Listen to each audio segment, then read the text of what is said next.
The stars of Thalys Prime shone like diamonds over the alien world as the human ship descended through its sky. The ship, Aurora, carried explorers from Earth who had come not to conquer but to learn and make peace. Inside the ship, the crew pressed their faces to the windows, watching the planet's glowing oceans shimmer under the light of 2 moons. The oceans were strange. They glowed with a soft silver hue, almost like liquid light stretching across the horizon, yet the humans knew this beauty was dangerous. Reports from earlier probes warned them. The seas of Thalys Prime were made of deadly saltwater, thicker and sharper than anything on Earth. No life native to this planet had ever dared to enter. When the Aurora landed, the ground crew was greeted by the Renari, the alien rulers of this world. The Renari were tall and slender, with pale skin that glistened faintly like glass. Their eyes were large, glowing softly in the dark, and their voices carried a smooth, echo-like quality. Though cautious, they welcomed the humans with curiosity. Ethan, the young human scientist leading the team, stepped forward. His uniform was plain, but his eyes carried determination. He bowed slightly, respecting their customs. "We thank you for allowing us here," Ethan said warmly. "We wish only to learn about your world and share knowledge." The Renari elder, a wise figure named Seralis, studied Ethan carefully. "You are welcome, travelers of the stars," Seralis replied. "But we must warn you, your kind must never touch our oceans. The waters are death itself." The words carried weight.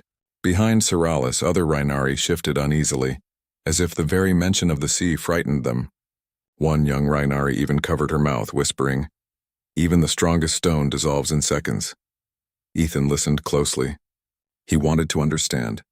"You mean your oceans are corrosive?" he asked. Seralis nodded gravely. "Yes, salt water of this world destroys all it touches. For generations, we have treated the seas as cursed. No Renari swims. No Renari sails. To fall into the water is to vanish forever." To prove the danger, one of the Renari guards stepped forward with a piece of shining metal. He held it with tongs, then dipped it into a basin filled with ocean water collected earlier. At once the metal hissed and bubbled, turning dark and breaking apart. The humans leaned closer, amazed as it crumbled into fragments. The Renari stepped back with pride.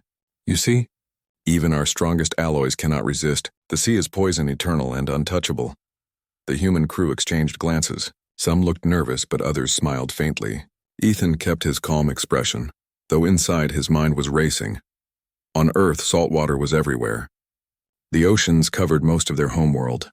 For humanity, salt water was not a curse but a gift. They had sailed it, fished it, studied it, even fought storms on it for thousands of years. To hear another species call it deadly was strange, almost unbelievable. But Ethan did not speak yet. He only nodded respectfully. "Your warning is valuable," he said. "We will remember it." The meeting continued with more talk. The Renari offered food grown from land crops and fruits that sparkled faintly under the moons. The humans shared dried earth grains and water purified from their ship's reserves. Though different, they found joy in the exchange.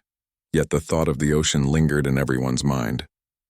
The Renari avoided even looking toward the silver waves that shone in the distance. To them, the sea was a monster waiting to devour. But to the humans, it looked like home. That night, Ethan stood outside the human camp, watching the glowing water from afar. The sound of the waves was soft, almost musical, and it reminded him of the beaches of Earth. He could almost smell the salt breeze of his childhood. Beside him, one of his crewmates, a woman named Alina, joined him. "They really fear the ocean," she whispered. "It's strange.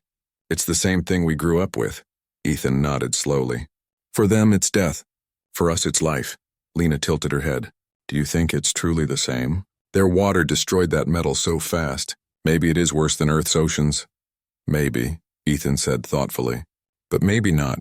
Salt water destroys some things, yes, but not us. It's part of who we are. I wonder if it's the same here."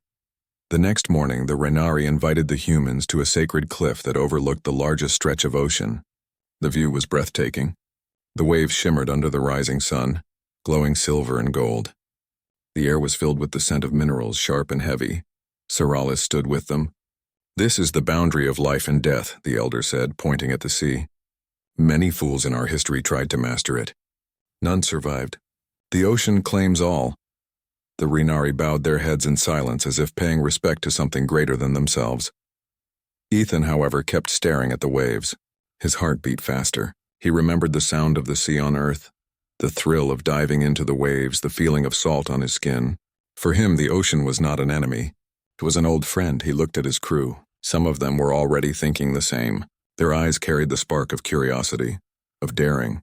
They were humans, after all, creatures shaped by storms, mountains, deserts, and seas. To fear the ocean was not in their nature. Ethan finally spoke, his voice calm but firm. Perhaps it is not death for everyone. The Renari turned to him, shocked. Murmurs spread quickly among the alien crowd.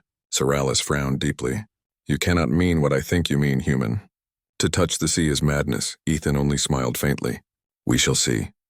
The alien crowd gasped, unsure of what the humans were planning. For them, the story of the ocean had always ended the same way, with death. But now, for the first time in their history, they saw beings who did not tremble at the thought of it. And in that moment, the Renari began to realize humans were not like them. The morning air was cool as the humans gathered near the cliff again. Below them stretched the glowing silver ocean, its waves rolling gently against the rocky shore. The Renari had assembled as well, curious and uneasy. Word had spread quickly that the humans planned something unthinkable. Soralis, the elder, raised a trembling hand. Humans, please hear me. If you value your lives, you will not touch the sea. No one has ever survived it. Even the strongest of us vanish in moments. Do not waste your gift of breath. Ethan, standing at the front of his crew, bowed respectfully but did not step back. His calm face gave nothing away. Behind him, Lena and two other crewmates whispered quietly, but their eyes showed determination. The Renari watched with dread. Some even turned away, unable to bear what they thought would be certain death. Parents held their children close, shielding their eyes from what they believed would be a tragedy. Ethan turned to his crew. Are we ready? He asked softly. Lena nodded firmly. We're ready. Let's show them what it means to be human. The others agreed, their voices steady. Ethan stepped closer to the edge of the cliff. His boots scraped the stone and the sound seemed louder than the ocean itself. The Renari gasped as he began removing parts of his gear. He took off his outer jacket, set aside his pack, and stood in only a simple undersuit. Stop, Soralis shouted. The elder's voice cracked, filled with desperation. You do not understand. That water will strip your flesh, it will... But Ethan only smiled. On Earth, he said loudly enough for all to hear. Our oceans are saltwater too. They cover most of our planet. We were born beside them. We grew up swimming in them. Salt water does not kill us, it sustains us. The crowd fell silent. The words sounded impossible to them, like a riddle that made no sense. For the Renari, salt water was a symbol of death. To hear that these strange beings lived in it was beyond imagination. Before anyone could stop him, Ethan leapt from the cliff into the silver waves below. A scream rose from the alien crowd. Many turned their heads away, unable to watch. The Renari expected the human to vanish instantly, dissolved like metal in a basin. They braced themselves for the hiss of death, but instead the sea erupted with a splash. A moment later, Ethan's head broke the surface. He laughed, lifting his arms, letting the glowing water pour down his face. It's just water, he shouted, grinning up at the cliff. The Renari froze. Their glowing eyes widened in disbelief. Lena stepped forward, her heart racing. Without hesitation, she leapt after him, plunging into the waves. Another splash followed, then the head of another human rising with a bright smile. Soon 3 of them were in the ocean, floating, swimming, and splashing each other like children on a summer day. From above, the Renari trembled. They whispered to one another, voices filled with fear and awe. Impossible, one muttered. They should be gone already. Are they immune to death itself? Soralis shook their head slowly, unable to look away. For centuries, the ocean had been a curse to their people. Yet here were the humans, not only surviving but laughing in the very waves that terrified them. Ethan floated on his back, staring up at the alien sky. The water sparkled around him, glowing softly as if welcoming him. See? He called out. Not everything that kills one world will kill another. For us, this is home. The humans began swimming closer to shore. Their movements were easy, graceful, as if they had done this their whole lives, which they had. Each stroke, each splash showed comfort in a place the Renari believed no life could exist. Children in the crowd pulled at their parents' sleeves, begging to look. Slowly, a few dared to peek. Their eyes grew wide at the sight of the humans playing in the waves. To them, it was like watching fire turn cold or the sun rise in the wrong direction. One young Rhinari, unable to hold back, whispered loudly, "They are not afraid. How can they not fear the ocean?" Ethan reached the shore and stood tall, droplets of glowing water sliding harmlessly down his arms. His crew joined him, smiling and alive. He walked up the rocky slope toward the aliens, who stepped back in shock. He raised his hands peacefully. "We told you. Saltwater is part of our lives. It does not destroy us. On our world, we build ships to cross it. We dive deep into it. We even eat the creatures that live inside it. To us, this is not death. It is life." Seralis stared at him, speechless. The elder's hands trembled as they touched the damp stone where Ethan had stood.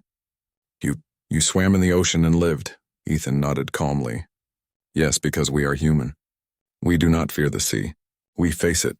The crowd erupted into voices. Some shouted in disbelief, others in awe. A few even began to bow slightly, unsure how else to react. To them, the humans had done the impossible. For generations, the Rhinari had lived in fear of their own planet. But now, before their eyes, outsiders had stepped into what they believed was certain death and returned untouched. Whispers spread quickly. Are they stronger than us? Do they carry magic? Or are they truly creatures of the sea? Ethan looked at them, not with arrogance, but with quiet strength. "We are not magic," he said. "We are only survivors. Our world has storms, mountains, deserts, ice, and oceans. We learn to live with them, not hide from them. That is what makes us human." The Rhinari fell silent again. The waves crashed softly below, but no one dared speak further. The humans had shown something that shook the very heart of their beliefs. Lena stepped forward beside Ethan. Her voice was gentle, yet it carried weight. "Perhaps your ocean is not as cursed as you think. Perhaps it was waiting for someone who would not fear it." The elder Seralis closed their eyes, struggling to accept the truth. Finally, they whispered, "Maybe we have been wrong all along." The humans stood tall, water still dripping from their bodies. The crowd of Rhinari looked at them with new eyes, not as fragile guests, but as beings who walked unafraid where they themselves would never dare. And in that moment, the legend of humans began to spread across Thalas Prime. The humans had climbed back to the cliff, dripping with silver water, their laughter fading into calm smiles. The Rhinari stared, still unable to fully understand what they had witnessed. The ocean that had been feared for centuries now seemed harmless, or at least harmless to these humans. Ethan wiped water from his face and looked around. "You see," he said softly, "we do not fear what we are meant to face. The sea is not an enemy to us. It is a friend. We respect it, but we do not run from it." Seralis, the elder, still shaking slightly, spoke. "But you are from another world. How can you survive what even our strongest materials cannot endure?" Ethan smiled, choosing his words carefully. "On Earth, our world is not easy. Our oceans can drown us. Our storms can destroy cities. Our mountains can crush us. But we adapt. We build. We train. We survive." He gestured to the glowing waves below. "Your ocean is dangerous, yes. But danger does not equal death. Only fear turns danger into a curse. We humans do not fear it," the Rhinari murmured among themselves. Their whispers carried both awe and confusion. Many had grown up believing that death was written into the waves, that no life could survive the saltwater's touch. Now they saw life flourish where they thought it impossible. One young Rhinari stepped forward, her voice trembling. You make it seem so simple. You enter the ocean freely, and nothing happens." "How can this be?" Lena smiled gently. "It is simple because we are used to it. Our bodies, our minds, everything we have learned prepares us for this. You have lived afraid for generations. We have lived learning to face the danger." The young alien looked at the waves below, then back at the humans. She seemed to hesitate, as if a thought had just sparked in her mind. "If you can survive, maybe. Maybe we have limited ourselves," Ethan nodded. "That is what I am trying to show. Sometimes fear stops us from trying. Sometimes what we think is impossible is only unknown. Humans are not stronger than your people. We are different. We face what others avoid." Seralis took a deep breath, closing their eyes briefly. "All my life I taught caution. I told my people to avoid the ocean. I said it was the end of all life, and now I see that maybe we were wrong." The humans stepped closer, their presence calm but full of quiet strength. Ethan spoke again. "Your oceans hold potential. They may be dangerous, but they may also hold answers. There is knowledge in what you fear. There is life in what you avoid. The crowd of Rhinari fell silent, thinking. For the first time, many of them looked at the ocean not as death, but as possibility. Some began to take small steps forward, drawn to the glowing waves, curious but cautious. Ethan gestured toward the humans' footprints leading to the water. "We are not heroes," he said. "We are simply those who do not run." The ocean was never meant to be feared forever. It was meant to be known. A few Rhinari children finally stepped forward, reaching down to touch the edges of the waves. Their skins sizzled faintly as droplets touched them, but they pulled back quickly. Ethan waved to them. "Do not be afraid. It is not meant to harm you if approached carefully. Start small. Learn." The elder Seralis watched silently, understanding dawning. "Perhaps we have been too cautious for too long. Fear has kept us from knowing our own world." Ethan smiled. "Exactly. Knowledge is stronger than fear. Once you see with your own eyes, the world opens up." Over the next few hours, the humans shared stories of Earth's oceans, the storms they had survived, the creatures they had encountered, and the islands they had discovered. They spoke of teamwork, courage, and learning from danger. The Rhinari listened, captivated. Little by little, the aliens began to ask questions. How do humans prepare for storms? How do you survive creatures that can kill in moments? What do you eat in your oceans? Ethan answered every question carefully. He explained the importance of training, observation, and respect for the environment. He shared how humans learned to turn danger into opportunity, how fear became fuel for creativity and survival. By sunset, a small group of Rhinari approached the water. They did not step in yet, but they reached closer than ever before. Their glowing eyes reflected curiosity instead of fear. Seralis finally spoke to the humans. "You have changed our understanding today. Not by force, not by magic, but simply by living as you do. Humans, you are unlike anything we imagined. Perhaps we called it death, but maybe.